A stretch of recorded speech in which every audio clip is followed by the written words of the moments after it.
Hello guys, আসসালামু আলাইকুম। আমি মোফাজ্জল হোসেন। এই ধরনের ভিডিও আমি এর আগে কোনোদিন নিয়ে আসিনি, তো আমি আজকে এই ভিডিওটা আনা দরকার ছিল আমার জন্য। আমি যে ভুবনতে ভুগলাম, কারণ আমার টাকার আমি মিলিট করলাম আর মিনিটটা মেয়াদ শেষ হলে শেষ, কিন্তু যেটা আমার 30 মিনিট যে অবশিষ্ট থাকলো, এই মিনিটটা কার পকেটে গেল? এই মিনিটটা কে ব্যবহার করবে?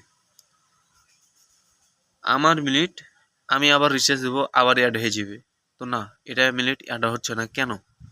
আমি সরকারের কাছে আবেদন করছি যেন এই মিনিটগুলো যেন অ্যাড হয়ে যায়, কারণ আমরা তো বড় বড় বিজনেসম্যান না, আমরা অনেক গরিবের ছেলে মেয়ে, দিন আয় দিন খাটি দিন আয় এগুলাই। কিন্তু যখন মিনিটটা নষ্ট হয়ে যায়, আমরা তো বেফাদ্দা মিনিট নষ্ট করতে পারি না যে আজকে 30 মিনিট আছে, আজকের ভিতরে আমাকে শেষ করতে হবে। কার সাথে অযথা কার সাথে কথা বলবো? ঠিক আছে না?